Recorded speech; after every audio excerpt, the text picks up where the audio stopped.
Pai nosso que estás no céu, santificado seja o teu nome. Venha a nós o vosso reino, seja feita a tua vontade, assim na terra como no céu. O pão nosso de cada dia nos dê hoje, perdoa nossas dívidas, assim como nós perdoamos nossos devedores. E não nos deixes cairmos em tentação, mas livre-nos do mal, porque teu é o reino, o poder e a glória para sempre. Amém, Senhor Jesus. É com muito amor, com muita alegria que eu venho nesta hora interceder em favor de todas as pessoas que estão sintonizadas nesta live, nessa transmissão. Que Deus o abençoe cada lar, cada família, cada pessoa, pelo poder do Espírito Santo. E que a glória do Senhor venha se manifestar na vida de cada um. Porque somente a glória do Senhor é que nos dá garantia de vitória e bênçãos em nossa vida. Mas a gente está vendo nos últimos dias tantas coisas acontecendo. E às vezes não sabemos por que nem como isso acontece. Mas se nós olharmos, as perseguições, a inveja, as coisas já vêm desde o princípio do mundo. Eu quero narrar nesta noite a respeito de algo muito especial. O nascimento de Caim e Abel e o primeiro homicídio. Olha bem, no livro de Gênesis, no capítulo 4, versículo 1 diz: E conheceu Adão a Eva, sua mulher, e ela concebeu e teve a Caim, e disse: Alcancei do Senhor um varão. E teve mais o seu irmão Abel. Foi pastor de ovelha, e Caim foi lavrador da terra. E aconteceu ao cabo de dias que Caim trouxe dos frutos da terra uma oferta ao Senhor. E Abel também trouxe dos primogênitos das ovelhas e da sua gordura. E atentou o Senhor para Abel e para a sua oferta. Mas para Caim e para a sua oferta não atentou o Senhor. E irou-se Caim fortemente e descaiu-lhe o seu semblante. E o Senhor disse a Caim: Por que te iraste? E por que te decaíste o teu semblante? Se bem quisesses, não haverá aceito para ti, não haverá aceitação para ti. E se não fizeres bem, o pecado jaz à porta, e para ti será o seu desejo, e sobre ele dominará. Olha, irmão, aqui nós estamos vendo uma passagem entre um princípio de uma família, o princípio da geração de toda a humanidade. Nós vemos que tudo que Adão e que Eva praticaram trouxe grandes problemas na família, no meio da geração, de forma que o diabo, quando entrou na vida, que atrapalhou a inocência de Adão e de Eva, ele passou a dominar e a trabalhar no meio da família que Deus tinha criado. Quando Deus lançou Adão fora do jardim do Éden, eles ficaram à mercê de todas as variações da vida. Então, aqui a palavra de Deus diz que Adão conheceu Eva e ela concebeu o primeiro filho, o primogênito. Se nós observarmos segundo a palavra de Deus, o único primogênito que realmente recebeu a bênção foi Jesus. Jesus é o primogênito dos céus, é o Filho de Deus. Esse recebeu. Mas nós vimos que a promessa era para o primogênito, porque todos deveriam copiar Jesus. né, alcançar, buscar aquela herança da primogenitura. Porém, não houve no meio da humanidade fidelidade para que pudesse isso acontecer. Porém, o primogênito de Adão era Caim. Na realidade, a bênção era herdada por Caim. Porém, ele herdou a maldição e não a bênção. Mas a Bíblia diz que Deus, a gente vê e anda sempre junto, sempre encostado perto um do outro, a bênção e a maldição. Quando Deus lançou bênçãos e maldição no monte de Ebal e no monte de Gerizim, eles estavam perto um monte do outro. Quando nós vemos agora aqui a primogenitura de Adão, né, o primeiro filho nascido de mulher, né, seria para ser uma bênção, uma coisa inumerante, fora do comum. Porém, não foi assim que aconteceu, porque o inimigo interferiu na vida de Adão, no seu relacionamento conjugal, e ali trouxe problemas na vida de Adão. O primeiro homicídio saiu do primogênito de Adão. Mas Deus tinha criado uma resposta, uma bênção que fala até hoje. Não é porque Abel morreu das mãos de Caim que ele perdeu o seu valor. Não, pelo contrário. Na morte de Abel engrandeceu mais a fé, o amor, a esperança daquele que anda em retidão e amor com Deus. Porque quando criaram Caim e Abel, Caim era um rapaz ambicioso, já Abel era um rapaz simples e honesto, fiel. Existe muita diferença entre a ambição e a fidelidade. E Caim era ambicioso, mas Abel era fiel. E é tanto que a diferença de relacionamento, de profissão, por exemplo, no caso, de atitude, né, de escolha de vida, foi muito diferente. Caim preferiu ser lavrador da terra. Por quê?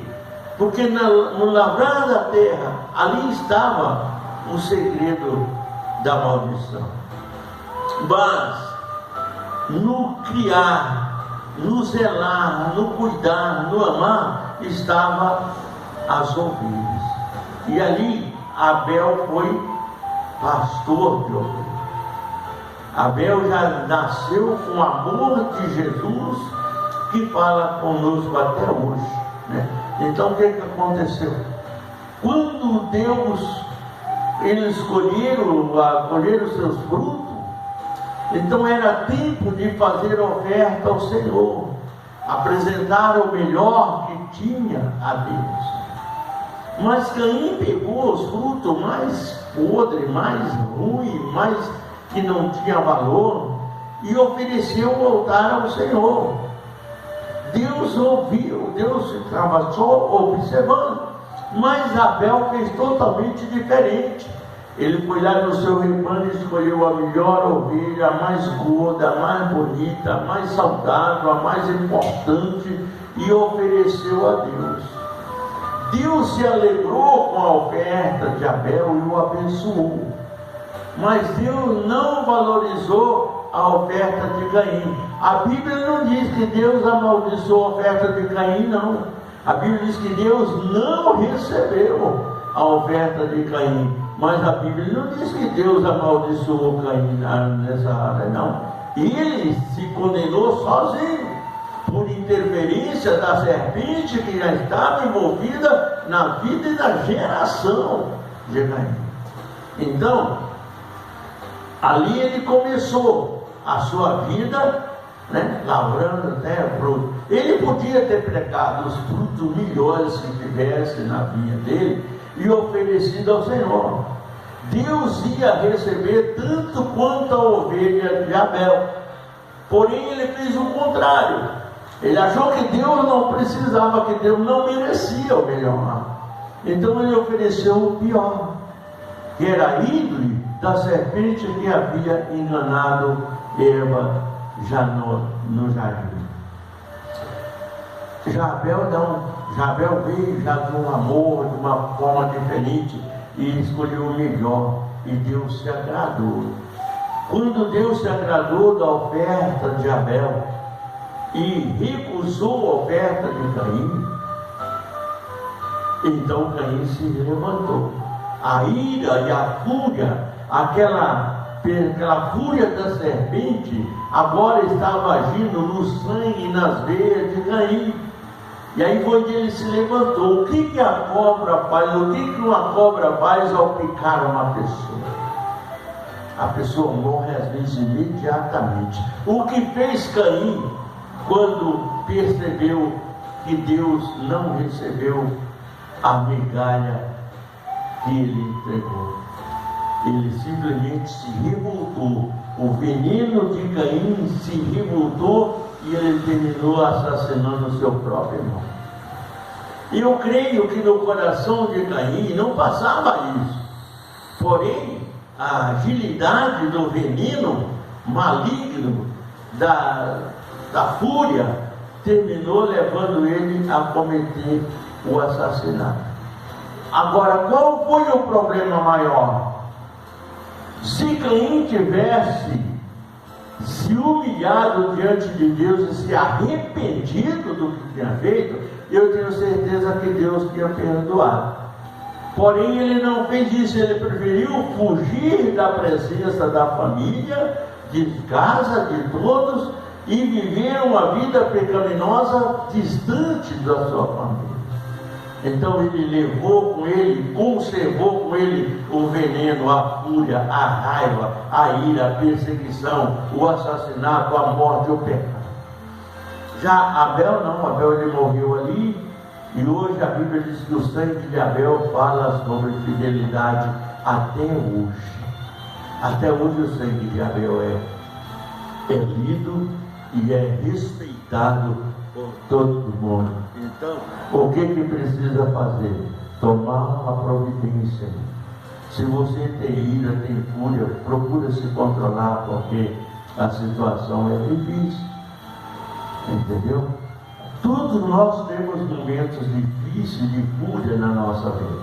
Isso aí é impossível alguém dizer que não tem, que não passa, né, por um problema.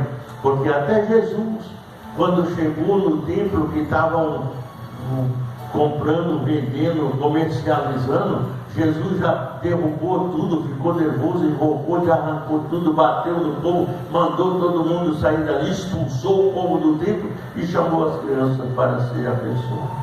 O importante é a sua atitude, é aquilo que você faz, é aquilo conforme você age, e aí que vai valer a pena, entendeu? Agora, o primeiro homicídio aconteceu por quê? Por causa da inveja, por causa do ciúme, por causa da fúria que ele carregava dentro de si. Porém, Abel era totalmente diferente. Mas depois disso, Adão teve mais filhos, né? E foram abençoados. Agora, a Caim levou com ele a maldição da morte, da falsidade, da mentira, da ignorância e do pecado. Todos nós passamos por situações difíceis. Não existe ninguém que não passe por um momento que diz assim: eu saí fora do meu controle. Todo mundo pode passar por uma situação dessa, mas você não pode permanecer nessa situação, meu velho. Aí que está a realidade, né? Então, por isso, nós temos que aprender a orar, aprender a clamar, aprender a buscar a Deus, aprender muitas coisas, aprender a perdoar, porque o mais importante no meio disso tudo é aprender a perdoar. Quem perdoa, ele tem o respaldo de Deus, porque o próprio Deus perdoa também. Se nós observarmos, perdoai e serei perdoado. Não julguei para não ser julgado. Não condeneis para não ser condenado. Porque com o juízo que julgares, com ele será julgado. Hoje a lei da semeadura é muito clara no meio de nossa vida.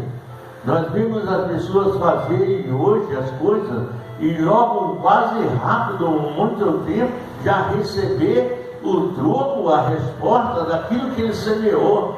Ultimamente, as coisas não estão demorando, não. Quando você semeia uma coisa ruim hoje, amanhã, depois você já está recebendo de volta a lei da semeadura. Então, por quê? Porque os tempos estão vencendo, Jesus está voltando e o povo não está percebendo. Então, quanto mais as coisas vão apertando, o fim vai chegando, as coisas vão se ajustando, Jesus está voltando, o céu está se fechando, o tempo da graça está diminuindo, as portas da graça estão se fechando e as pessoas não estão percebendo. Quando ele menos esperar, a porta bate de uma vez e não tem mais como fazer. Então, porque a lei da semeadura está vindo muito rápido, porque está dizendo, olha, eu estou voltando. Jesus está falando, eu estou à porta, cuidado, toma uma posição, se humilha, busca a Deus, entra na presença, procura salvar a sua alma, porque o corpo nosso não vale nada, irmão. Nossa carne não vale nada, nossa carne é esterco, porém a nossa alma é muito especial para Deus. Nosso espírito pertence a Deus e nós temos que conservar isso que tem dentro de nós. Às vezes a nossa arrogância pelo nosso corpo, pelo nosso desejo, pela nossa, vai terminar complicando a nossa situação. Então o que temos que fazer? Examinar, pois, o homem a si mesmo, para que podemos estar presentes. Nós temos a Santa Ceia domingo agora, e nessa Santa Ceia vai ter lido uma palavra assim, ó: examinai, pois, o homem a si mesmo, e assim coma do pão e beba do cálice, porque o que come e bebe indignamente, come e bebe para sua própria condenação, não destina o corpo do Senhor. Então essa palavra é real, foi Jesus que disse, Jesus quem falou, então ela é real e nós temos que tomar muito cuidado. Então, nós temos a Santa Ceia domingo. Eu espero que todos estejam preparados para tomar a Santa Ceia, porque a semana da Santa Ceia é uma semana que o inimigo age de uma forma violenta para que você não participe da ceia, porque tem muitos homens aí que tiram a tua Santa Ceia porque você pecou, porque você errou às vezes. Só que a Santa Ceia não é do homem, a Santa Ceia é do Senhor, e a partir que nós se arrepender, que nós pedir perdão a Deus e nos colocar em humildade e humilhação diante do Senhor, Ele é poderoso e justo para nos perdoar, e nós podemos participar do corpo e do sangue de Jesus, que a única fonte de vida que pode nos conservar na presença de Deus é o sangue e a carne de Jesus. E tem muitos homens de Deus tirando o direito de você tomar a Santa Ceia, às vezes porque você brigou com a sua esposa, você discutiu com a sua esposa, mas o arrependimento foi colocado, foi dado por Deus para que você possa participar, se arrependei-vos enquanto é tempo, e você pode participar para entrar na glória do Senhor. Tem muita gente tirando o seu direito de receber, tirando o seu direito de participação, porque às vezes eles estão mais errados que você, ainda pecou muito mais que você, mas ele tira o seu direito, mas não tira o dele. Então o certo seria, primeiro ele se recusar de tomar, e não ele tomar a Santa Ceia e proibir o irmão de tomar, né? Esse aqui é o problema. Mas infelizmente nem todos os ministérios veem as coisas como elas são, a realidade das coisas do Senhor, né? E eu particularmente vejo que a Santa Ceia é a única fonte que nos fortalece diante de Deus, que nos dá segurança por mais 30 dias para nós participarmos de novo do corpo e do sangue de Jesus. pedimos perdão, nos arrependemos do que fazemos, jogamos a nossa cara no pó, buscamos a Deus em oração, em arrependimento e participamos do corpo e do sangue de Jesus, porque Ele nos justifica para isso nós podemos e tomar. Amém? Que Deus abençoe a todos. Eu quero estar orando por você agora. Glorioso Deus e eterno Pai, aonde quer que esteja uma pessoa, meu Deus, enferma, triste, cansada, abatida, amargurada, desorientado, nervoso, perturbado, triste, angustiado, o Senhor entra com providência, meu Deus, e traz o alívio. Aqueles que estão viciados, meu Deus, liberta de todos os vícios, liberta de todo o mal, perdoa, Senhor, as falhas, meu Deus, os pecados daqueles, meu Deus, que não tem entendimento. Ó glorioso Deus, nesse instante, Pai, entra nos hospitais, nas UTI, nas CTI, nas enfermarias, nos manicômios, meu Deus, e liberta o teu povo dos leitos de enfermidade. Derruba por terra, Senhor, todas as barreiras, muralha, perseguições, angústia, ansiedade, depressão, inveja, obras de macumbaria. Meu Deus, aquelas pessoas que têm causa na justiça, entra com providência. Aqueles que buscam a sua aposentadoria diante de ti, Senhor, realiza o desejo, o propósito do coração dos teus filhos, realiza os sonhos, os projetos, os propósitos do coração do teu povo e abençoa, meu Deus, em nome do Pai, do Filho e do Espírito Santo. Entra, meu Deus, nos lares da família, na vida conjugal, sentimental, espiritual e familiar e abençoa. Pai, abre as portas do emprego, as portas do sucesso, as portas de venda, meu Deus, de propriedade, de objeto, de lojas, de empresas que estão, meu Deus, precisando de uma resposta, de uma bênção do Senhor. Entra com providência na vida de cada um e realiza em nome do Pai, do Filho e do Espírito Santo. Em qualquer parte do mundo, ó Deus, acolhe o teu povo, salva, liberta e prospera, em nome de Jesus. Ficam com Deus, tenham uma ótima noite, que Deus abençoe a todos, em nome de Jesus.